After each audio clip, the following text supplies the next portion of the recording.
Good morning, everyone, and welcome to your neighborhood Unitarian Universalist congregation.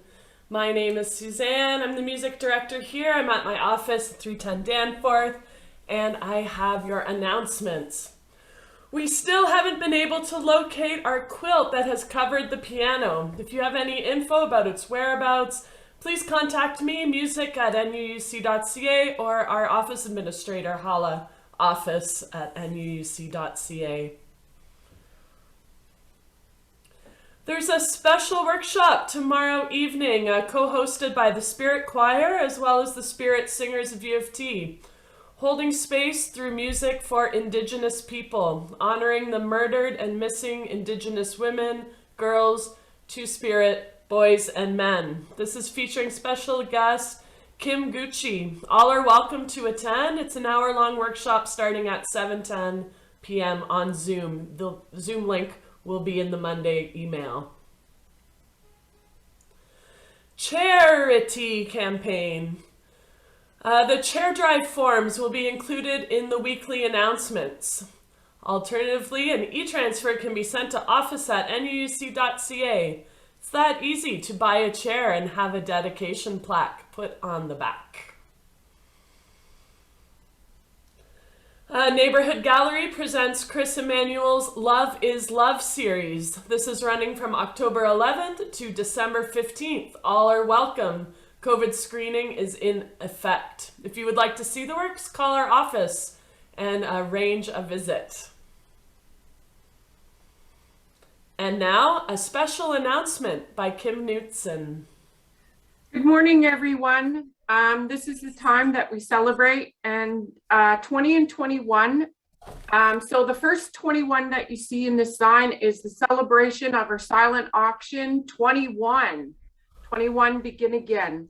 So we need our members to graciously get donations, which is a suggested donation to go to your favorite places. for $50, or maybe there's a service you can do, which is the great talent of our members. So we ask people to get donations in, and our head chair send your emails, pictures from different angles of your donations, and you can also bring your donation to neighborhood, and it will be stored in the wiggle room until our event. Thank you.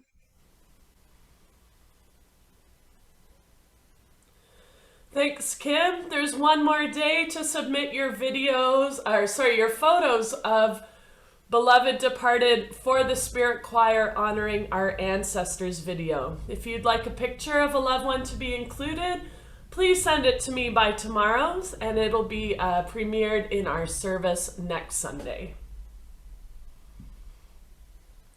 Meditation continues on October 27th, that's this Wednesday at 7:30 p.m., led by our minister, Reverend Wayne Walder. This is a 1-hour guided meditation for beginners and intermediates. You can join in the sanctuary or virtually over Zoom. For info, contact Rev Wayne at live.ca. The Out of the Cold program is starting up. We're looking for volunteers to build strong teams for the evening shift on the 2nd and 4th Friday of the month from November to March. This is from 5:15 to 8 p.m. Volunteers should be able to commit to a position inside the building, which could include the following tasks: kitchen, clothing room, hallway door monitoring, or handing out food. Outdoor outreach opportunities are also available. If you're interested in helping out, contact Dina at dwaik@rogers.com. This week's question to the community. In the service today, we're going to be asking you to reflect on this, so we thought we'd introduce it early in the service. Think about, can you share a meaningful ritual which you use or have used in the past? Ponder this. Our Reverend hopes you will be willing to share it when the time comes. The NUUC nominating committee is actively recruiting for our next board of directors to be voted on at our special meeting held at the end of November.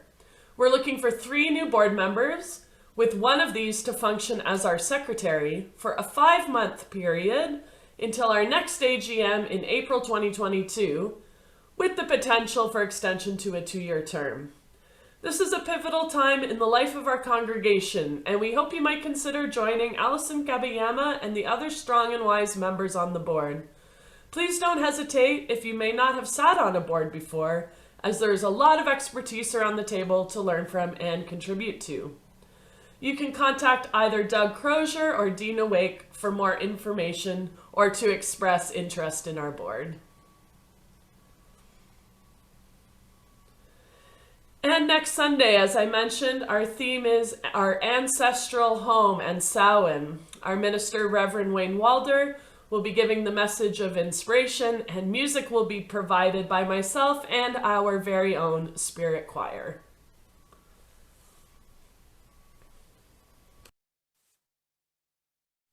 Welcome to our Neighborhood Unitarian Universalist congregation on Zoom.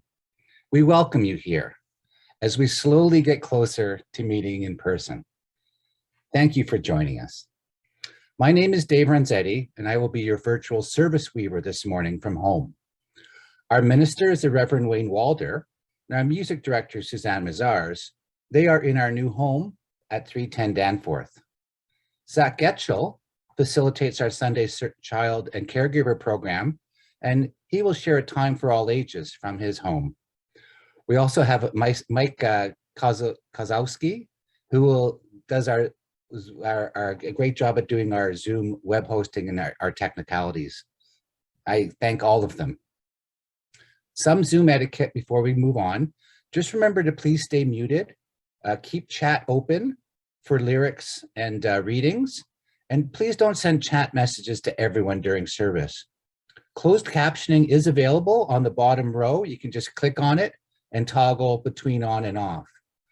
You can make the chat size bigger when chat is up by pressing Command+ on Macs or Control Plus on PCs. This service is being recorded for public, both for YouTube and on our own website. Joys and concerns or similar personal moments will be edited out.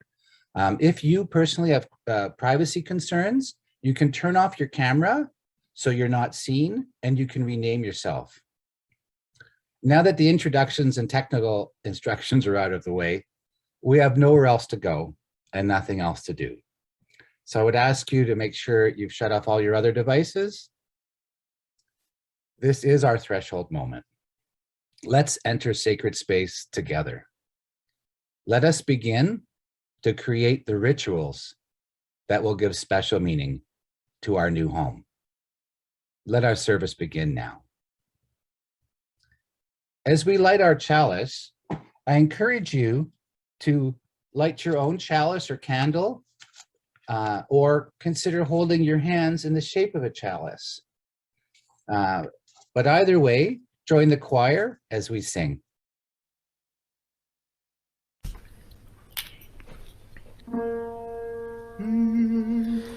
We light this chalice to remember, to light the fire within our own hearts.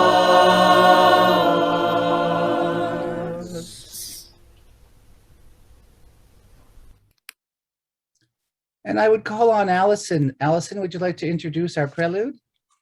I would, David. Thank you. So this morning, Susanne has brought forward a song that we have sung with the Neighborhood Spirit Choir in the past at Neighborhood. It seems like, a long time ago, maybe 4 or 5 years. Time is a funny thing these days, but we were in our former home in Hiawatha. And at that time, I felt that it spoke to me of the solid and beautiful home we had built with all of our combined efforts toward a worthy dream. Now let us invest our new home with the same passion and creative energy for our continued vitality, knowing we are deeply connected and able to withstand whatever we must face together.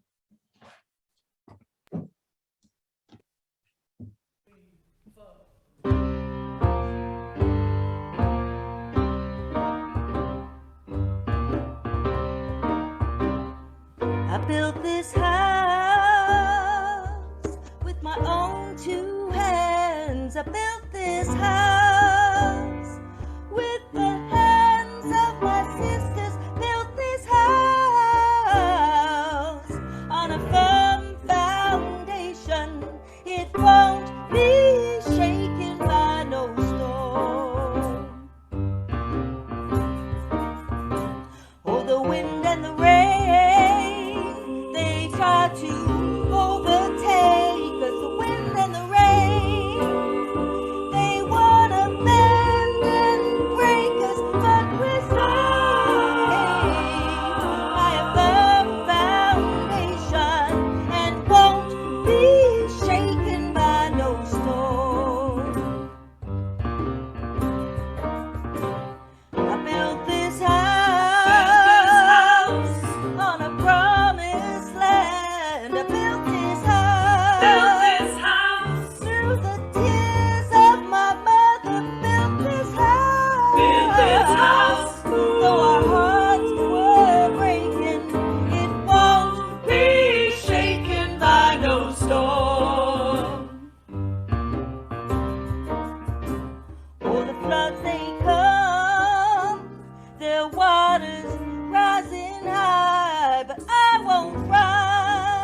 That was just awesome.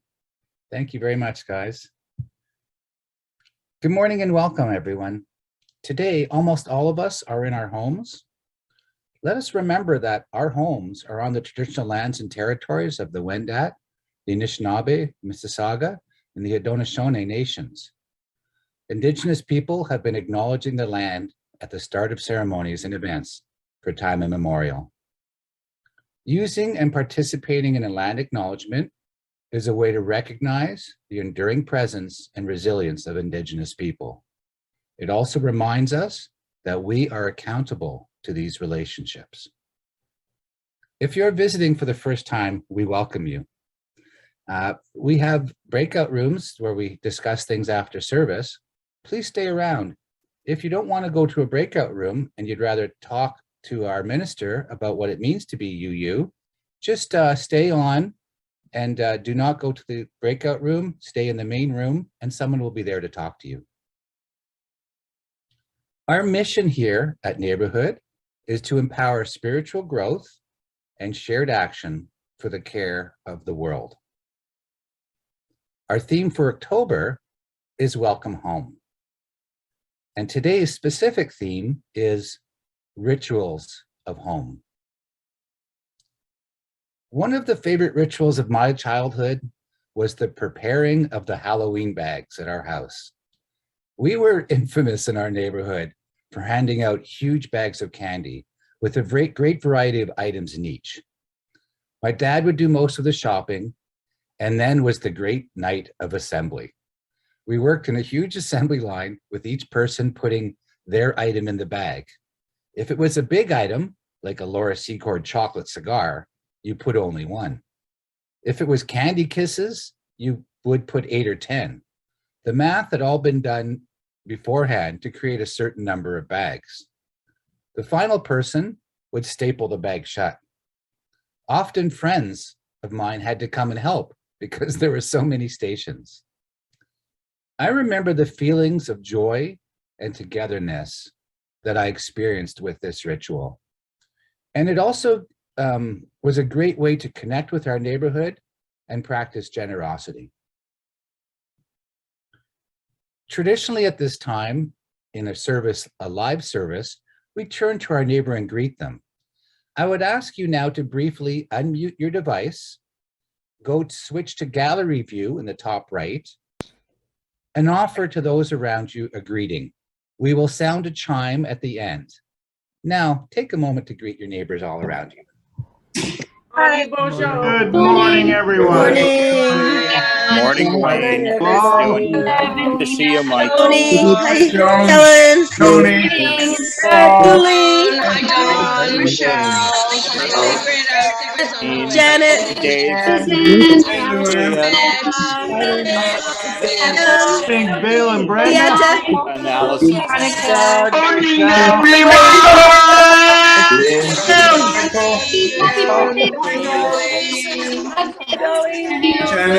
There, Deb. Joan, Great, good to see you. Peter Mamrick here.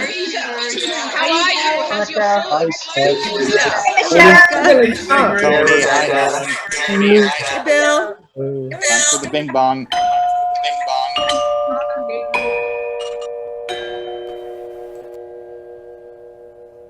The subway doors are now closing. Now I invite you to join me in reading our opening words, which will now appear on your screen. If you're on a phone and don't know the words, just listen to my reading.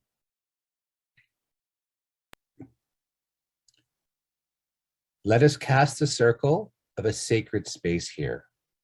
Let us cast a circle of a cherished space here, a space of safety, a place of forgiveness, a place of love.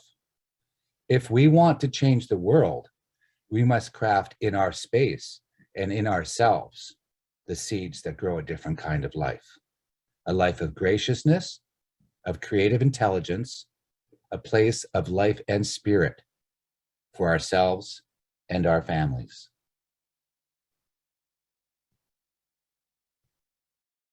And now, as we hold this place open to grace and insight, please join Susanne for our opening song. Susanne? Good morning, everyone. everyone. I invite you all to switch to gallery view so that we can see each other.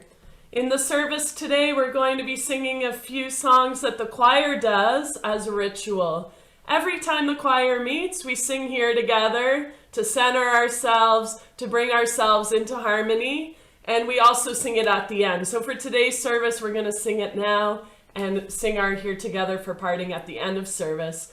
Also later, Fred is going to lead us in the song the choir sings to bless our food when we have potlucks together. What you're going to hear and sing along with is the Spirit Choir, May 2020, 2 months into the pandemic. We recorded this audio rendition of Here Together. It's wonderful to hear all the voices, and I can't wait to sing with the choir again. Please join the choir in singing Here Together.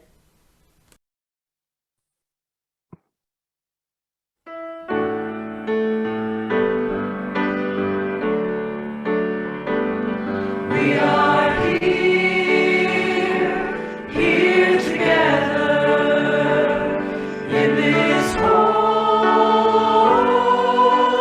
moment, and we're grateful for the winding road that brought us to this place. We are here together in this holy moment, and we're grateful for the winding road that brought us to this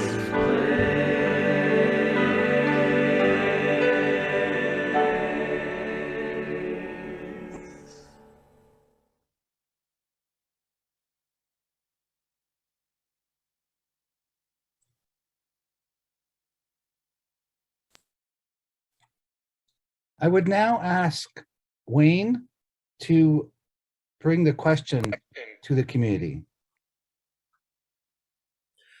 I wonder if I can ask you to go through your memory, maybe a memory of childhood or the memory of other times, when you could tell us a little bit about a ritual that made you feel something special in your life. You know, it happens so seldomly sometimes and could happen so much more often that we could feel a depth that's uncommon by using ritual to get there. So if you can remember something that really does or has done that for you, we would love to have you share it with all of us.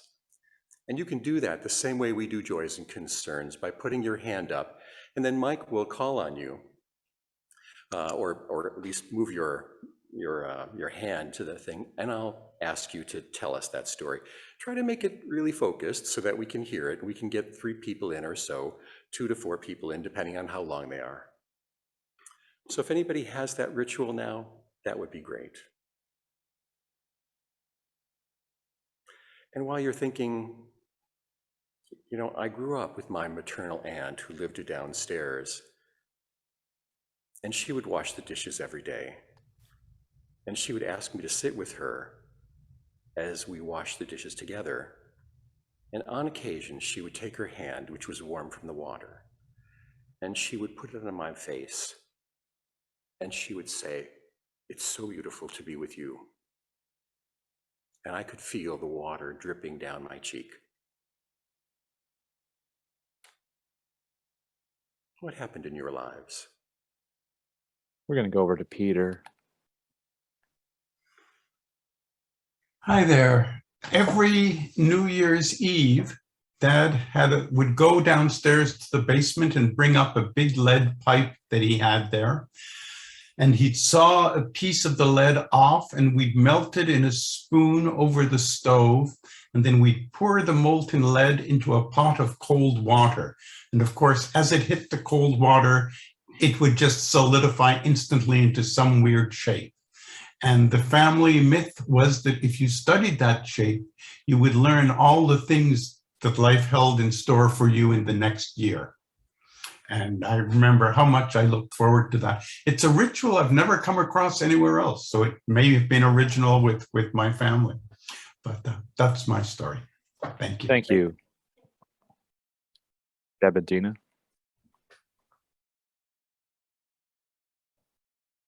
I immigrated from Australia to Israel when I was 9, and my grandparents stayed in Australia. So on our birthdays, because of the time difference, we would be woken up with a phone call from my Ami and Oppie, from my maternal grandparents, to wish us happy birthday.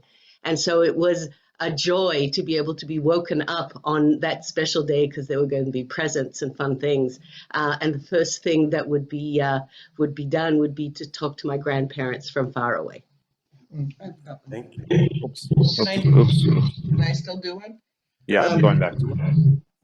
So this is actually a tradition from Dina's family that every time before they would go on a trip, and we now do it. If we're leaving a place, they would sit down and say, "As we sit here now, so we will sit again."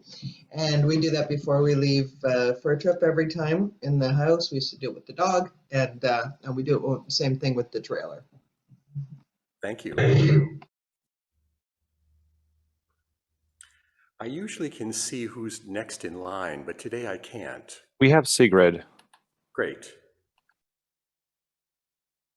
Hi, on our Christmas Eve was the first day we lit our candles on our Christmas tree, and we couldn't go in until all they were lit.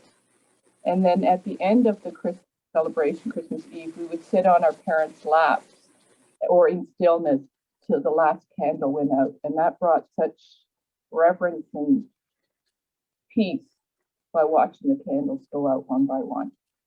Thank you. Thank you, Sigrid. Maybe we have time for one more. Yeah, sure. Nancy, go ahead.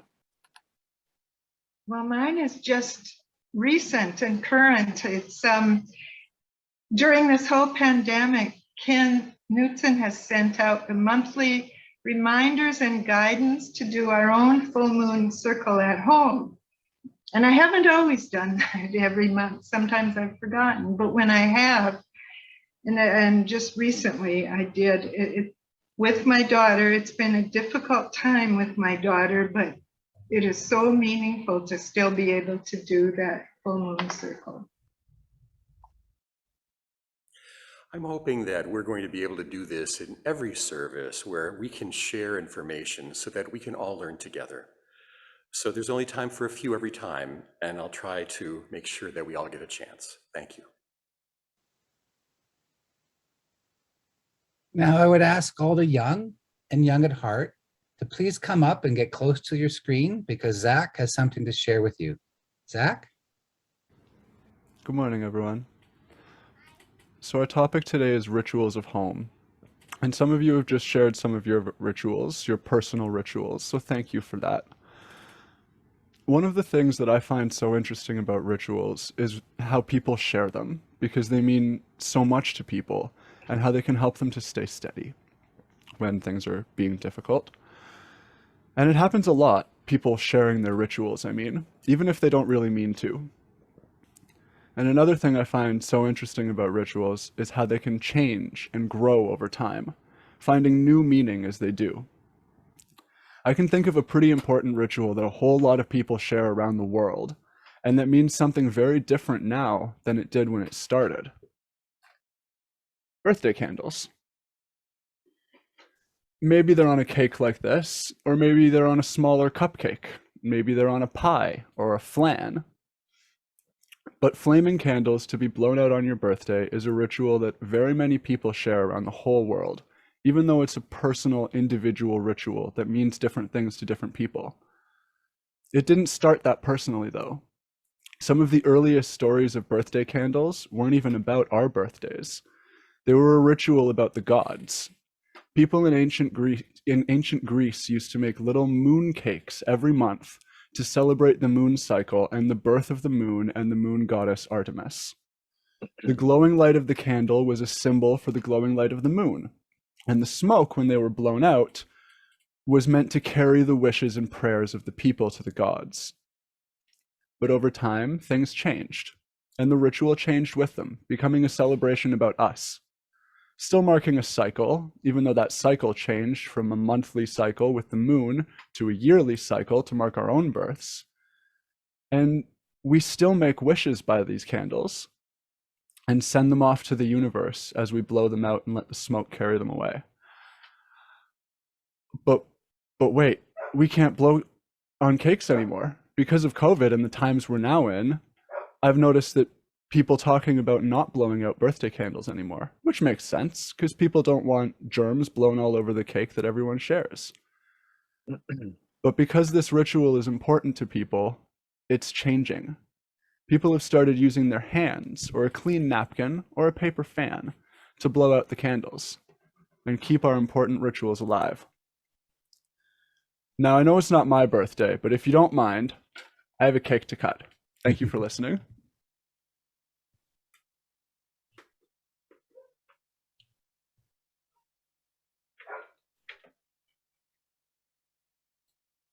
Hey, Zach, I wonder if I could teach you a birthday ritual song from my family. If you could help. Actually, I'll teach it to you, but to teach the whole congregation.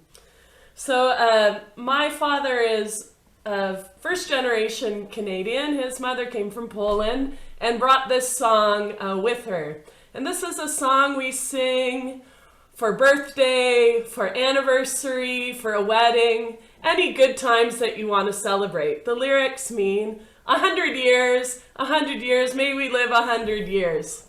So I'm going to teach you the pronunciation in Polish and teach you the tune. And then we're going to sing together with the Spirit Choir, who recorded the song for my dad's 90th birthday in March of this year. So, if we could get there's the lyrics in the chat. You see the Polish there. So the first line goes, 100 lat, 100 lat. You say that with that? 100 lat. Niech, like neck with a niech, żyje nam. Niech żyje nam. We say it again. 100 lat, niech żyje nam. 100 lat, niech żyje nam. Then the next bit's jeszcze raz, kind of like the wine. Jeszcze raz, jeszcze raz. Jeszcze raz, jeszcze raz. Niech żyje nam. Niech żyje nam, niech żyje nam. Let's do the tune now. Zach, will we do call and response with me again? Great. Absolutely. So, 100 lat, niech żyje nam. 100 lat, niech żyje nam. 100 lat, niech żyje nam. 100 lat, niech żyje nam. Jeszcze raz, niech żyje nam. Jeszcze raz, niech żyje nam. And the big finish, niech żyje nam. Niech żyje nam. Thank you, Zach. I invite you all to sing with the choir as they celebrate my dad's 90th. Thanks, Mike.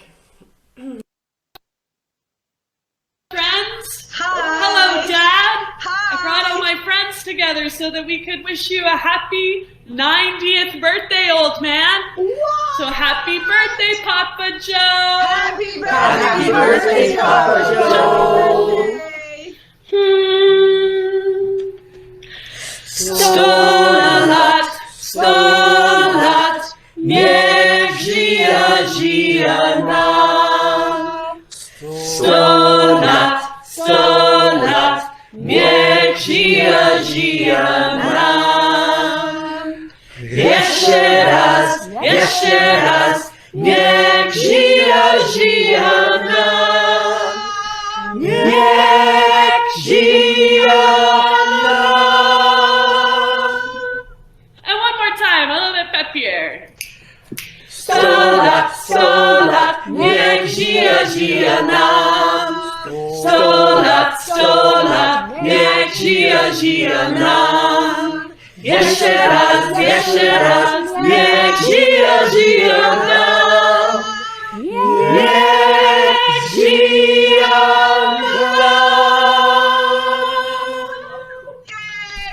Happy birthday, Papa Joe! Happy birthday, Papa Joe!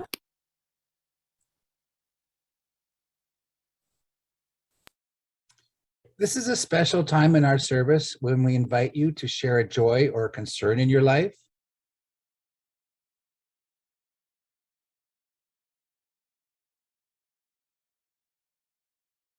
Okay, so I would like to light a final candle for all the joys and concerns that remain unspoken in our hearts. And I would now like to call on Fred to introduce a special little song.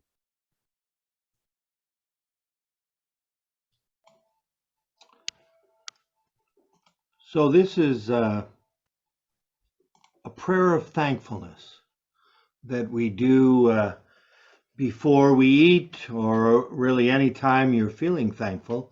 We've been doing this with the Spirit Choir for many years whenever we got together for our Christmas potluck or the summer potluck before we go off for the summer. So the words are in the chat. It's a prayer from Hazrat Inayat Khan, the founder of the Sufi order I belong to, and I like to sing it with the tune of forget the name of that tune, Amazing Grace. There we go. Sounds like this. O thou, the sustainer of our bodies, hearts and souls, bless all that we thankfully receive. O thou, the sustainer of our bodies, hearts and souls, bless all that we thankfully receive.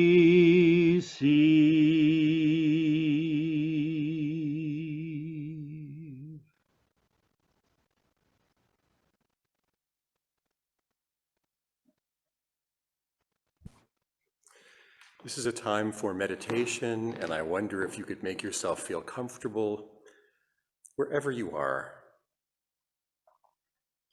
And maybe we could try to do a meditation as if it was a ritual. Now, rituals require two things. They require that we actually let go. We let go of our judgment, or we let go of our expectations. And the other piece is that we're open to whatever comes. Now, most rituals have a prop. And I thought that I'd use for the meditation this bell. It's a bowl, but it sounds like a bell like this.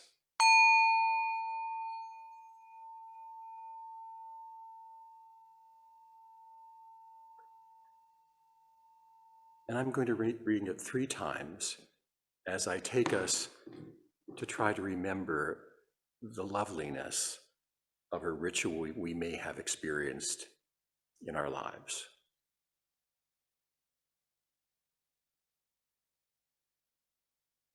So let's begin.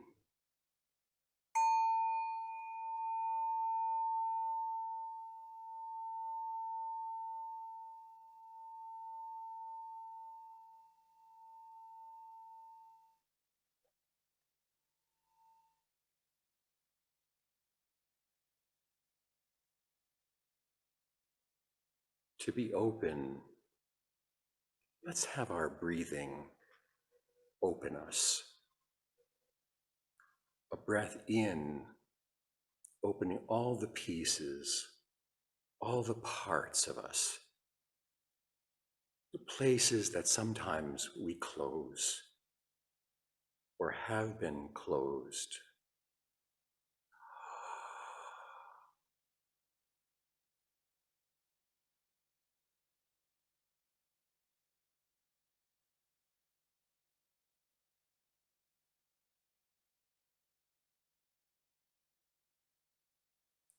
And when we exhale,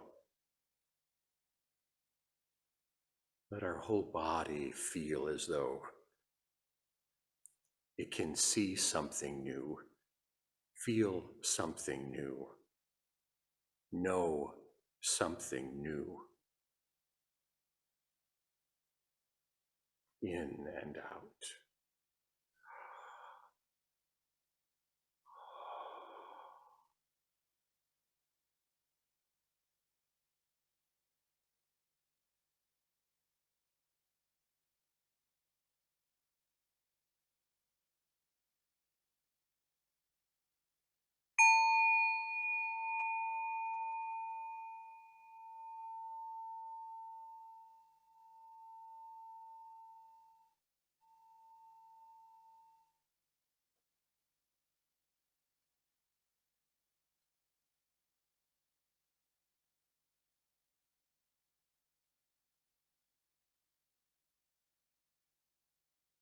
Can we recall a time when a ritual we were part of completely surprised us?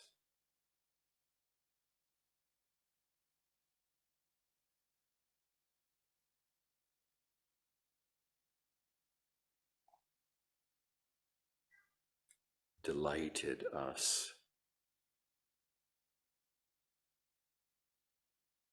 healed us.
Now, this place we're in,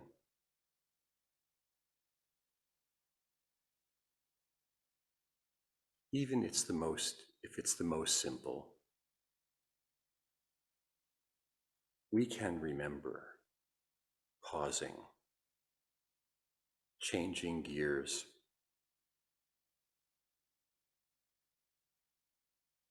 the feeling of our body, our memories, our heart.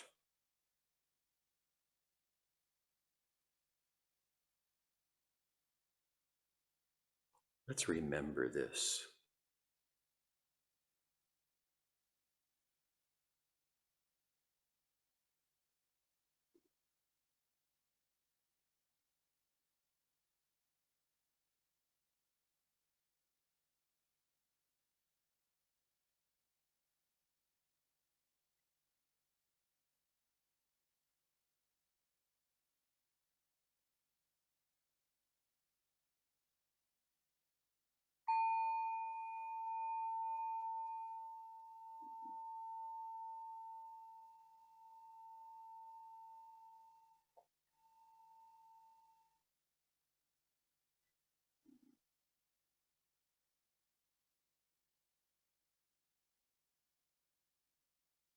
And then it's over.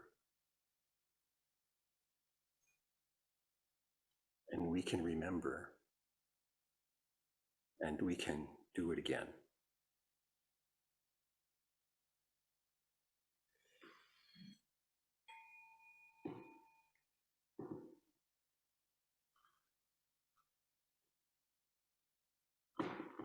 When I was looking at all the information about rituals, I found a couple interesting things.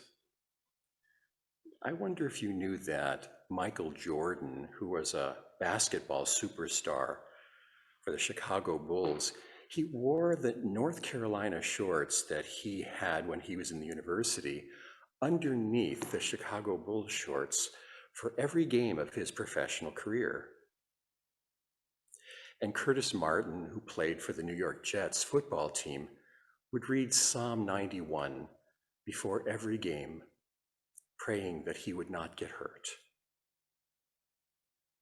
And Wade Boggs, the former first baseman for the Boston Red Sox, woke up at the same time every day, ate chicken before each game, took exactly 117 ground balls in practice, took batting practice at 5:17 p.m., and ran sprints at 7:17 a.m., and wrote the Hebrew word Chai, C-H-I, living, in the dirt before each at-bat on television. And he was not Jewish. Why do we do this? Research suggests that rituals may be more rational than they appear, because even simple rituals can be extremely effective. Rituals performed after experiencing loss, they help us with grief. And rituals performed before high-pressure tasks, like speaking in public or doing some kind of presentation, do help us reduce anxiety and increase our confidence. Not yet, Mike. I've got a bunch of pictures to show, and I'll be happy to do that. What's more, rituals appear to benefit even people who claim not to believe that rituals work. Research over the last 30 years has proven that rituals do work, and they help us provide meaning in our lives. These athletes use them to help them achieve peak performance. And all of us have rituals of getting up in the morning, preparing for our day, and then going back to sleep at night. Rituals have been used across time and across centuries. In Jewish homes for maybe 3,000 years, they would put a mezuzah at the door, which is a little plaque that has a written piece of parchment within it. And each time they would leave home, they would touch it, and the mezuzah would remind them that they have a covenant with God. Rabbi Miriam of the Danforth Jewish Circle asked if we would be okay if they put a mezuzah on the door here in our new space, so that when they walked in, they could touch it and remember this covenant with God. And I wonder if they did that, maybe you would also touch it when you come in, when we're here again, and remember your covenant with the timeless and with our connection with our new neighbors. Did you know that the ritual word comes from Sanskrit? It means the regular order of the cosmic and human world. Somehow ritual offers us, and you've heard it in the stories, a glimpse into the order and the structure of life itself. As I began to look at all the pictures that I'm going to share with you soon, some thoughts occurred to me. The way that it holds us and shows us our lives and the structure of the universe is because they all have sequence, these rituals. They have timing. They often deal with fire and water and air and earth. They're in our homes, and they deal with promises made by life or by us or by God, and the way we break them, those promises. They deal with patterns of our bodies, of our dreams. Sequencing, natural order, beauty, loss are all part of the universe. And rituals allow us to see that aspect of our lives and see them as part of everything that goes on.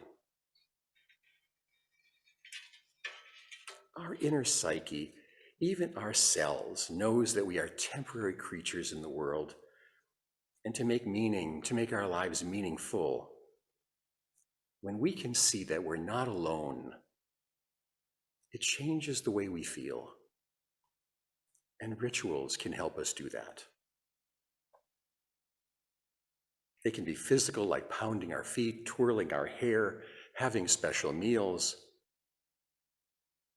They can be celebrations of joy or grief. In a few weeks, we'll try a water communion here.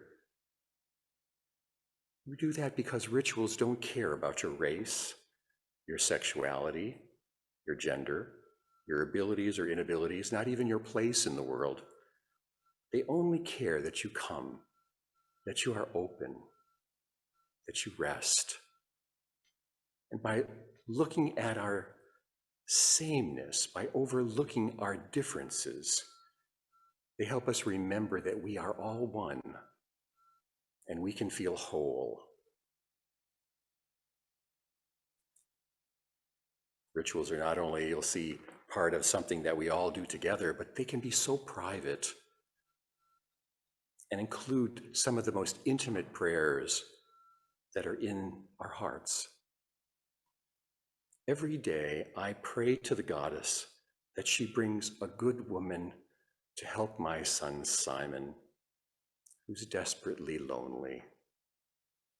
It's a ritual I use because nothing else will help.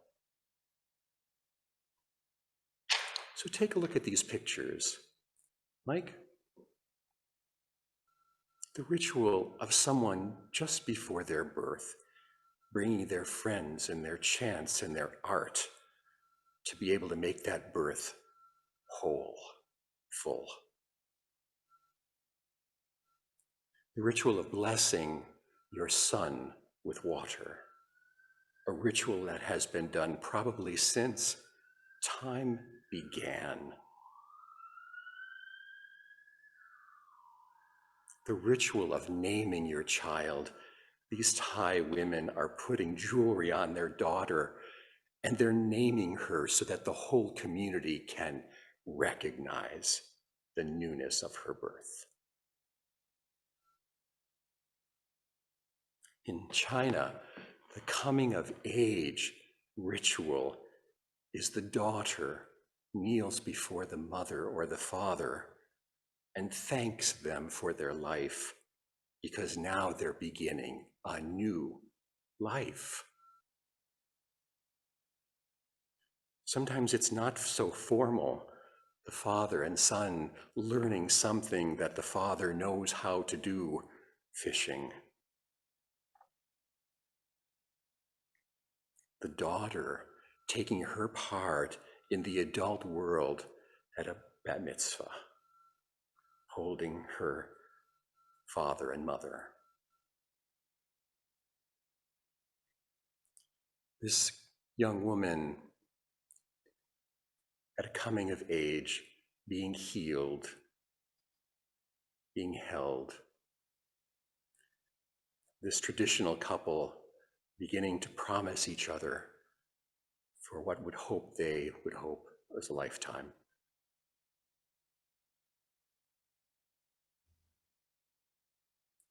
In our death, we have rituals too.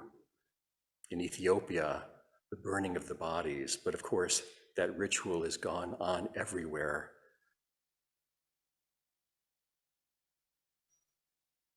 The ritual of somehow preparing the body to be buried, saying goodbye to the ones that we loved so deeply we can't imagine life without. Remembering those who have passed. Day of the Dead, the party in the cemetery, candles left after everyone leaves. and fire. All the time, lighting the candles, making wishes, being able to think of the future.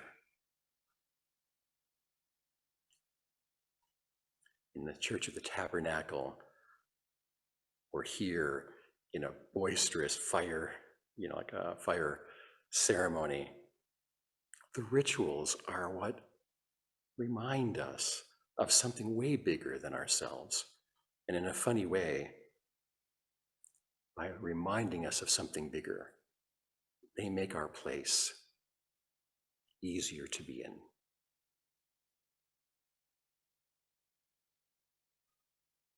Sometimes even the softest ritual, the smoke coming to touch us, can do something that opens us, relaxes us, heals us.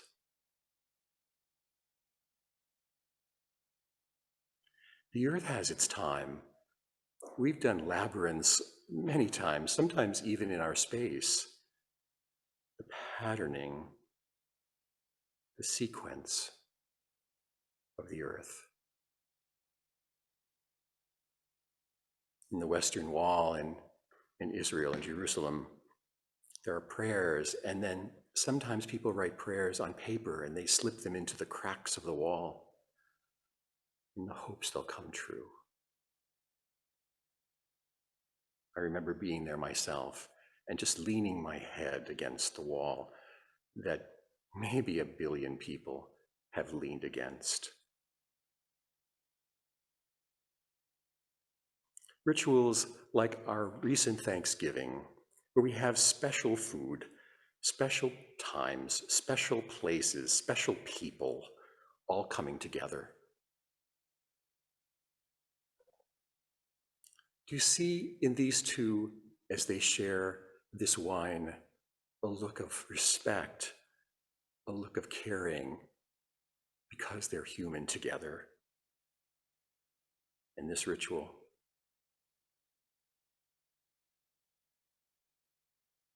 Do you see the hands clasped over the meal that they will eat and remember as time goes on?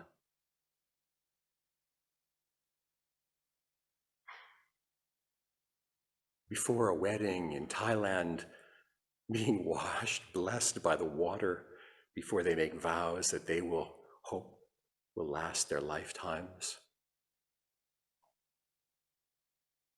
Water being used as a form of washing, cleaning, blessing in the Inca fountain built 800 years ago, 700 years ago. In the Ganges, the water hoping to wash them and to bring them fortune.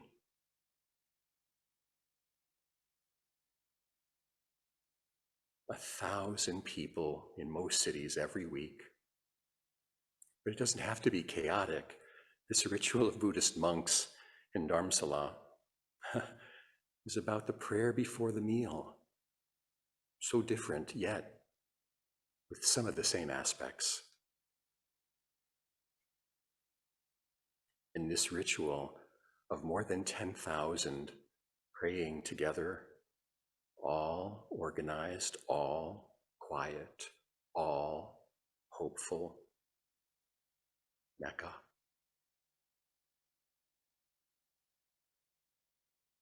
Dancing rituals with fire and loud noises, the props. In these little sacks, the wishes and the offerings on a tree in Pakistan,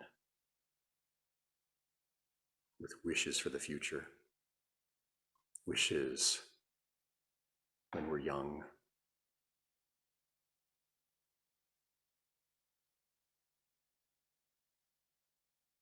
wishes when we come out, rituals for coming out.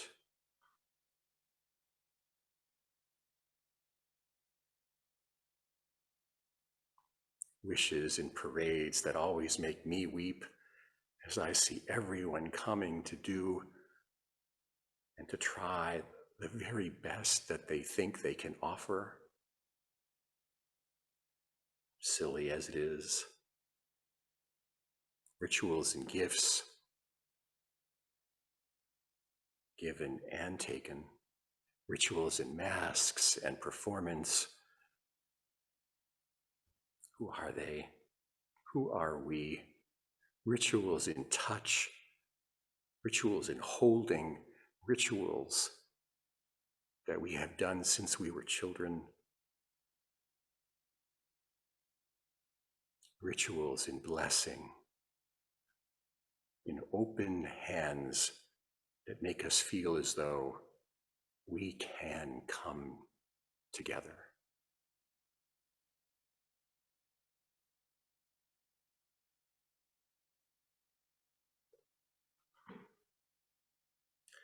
The next time you twirl your hair, I wish I had some, you linger at a sunset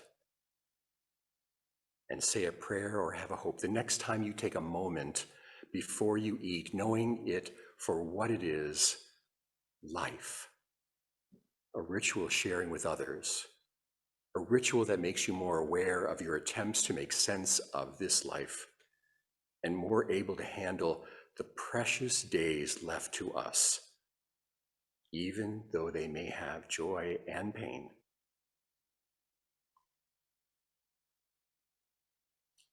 The rituals of our fragile human lives. Thank you for listening.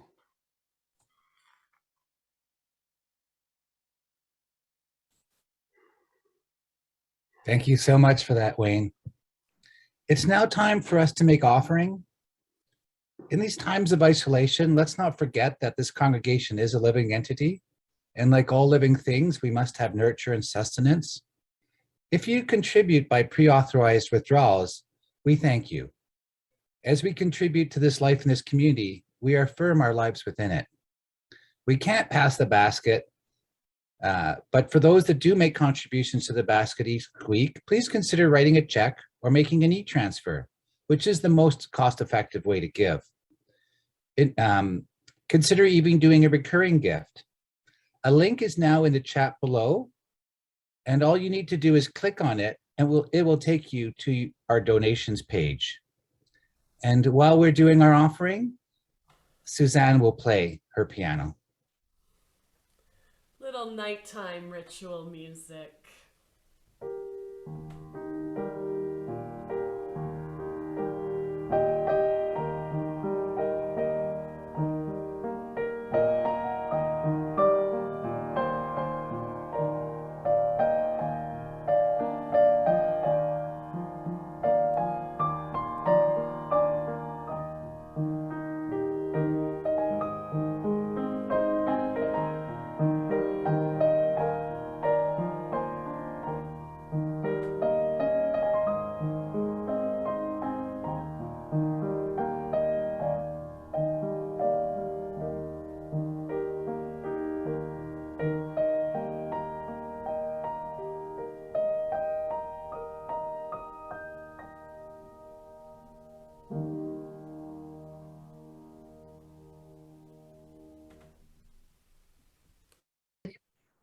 Thank you. Go ahead. Allison has a very special announcement for us now. Thank you so much. And I want to echo that there was an email sent out on Friday to announce our return to gathering. So in 2 weeks, Sunday, November the 7th, will be our very first hybrid. So that means in person and over Zoom service. Sunday, November the 7th. We have to limit the attendees for just to make sure that we're all doing this safely.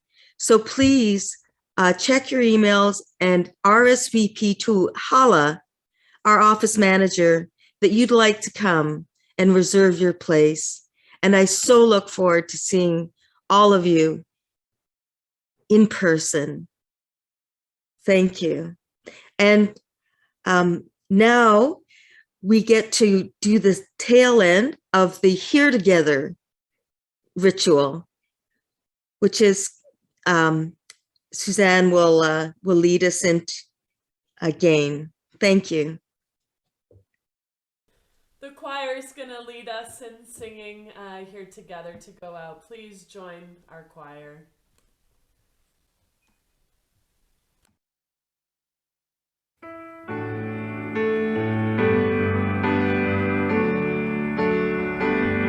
We have spent time together, and these holy moments give us strength to go down the winding road until we meet again. We have spent time together, and these holy moments give us strength to go down the winding road until we meet again. And my prayer for you is a peace that's true until we meet again.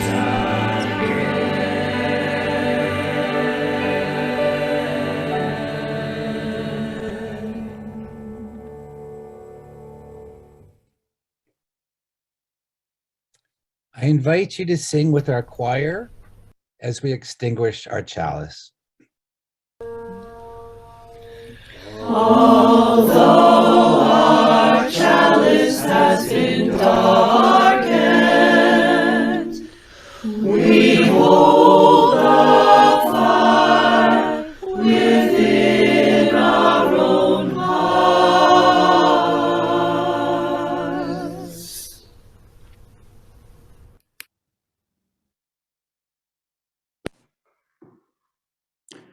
I bless that, like touching a mezuzah, that you use a ritual to touch the intimacy of your life every day.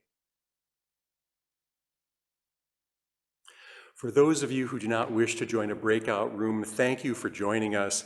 Everyone who remains here will be asked to join a breakout room on the screen.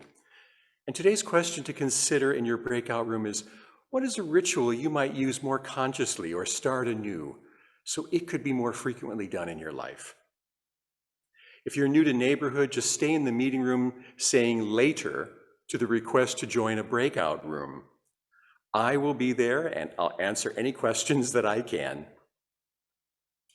We've had a tradition here of circling round at the end of a service and holding each other's hands, and that's achingly close to happening again. For today, go to gallery view, unmute yourself, and together let us say the word Namaste, which means I salute the spirit within you. So do that now. Namaste. Namaste. Namaste. Namaste. Bye. We'll see you all soon. Namaste. See you someday. Hear you. Namaste, Cameron.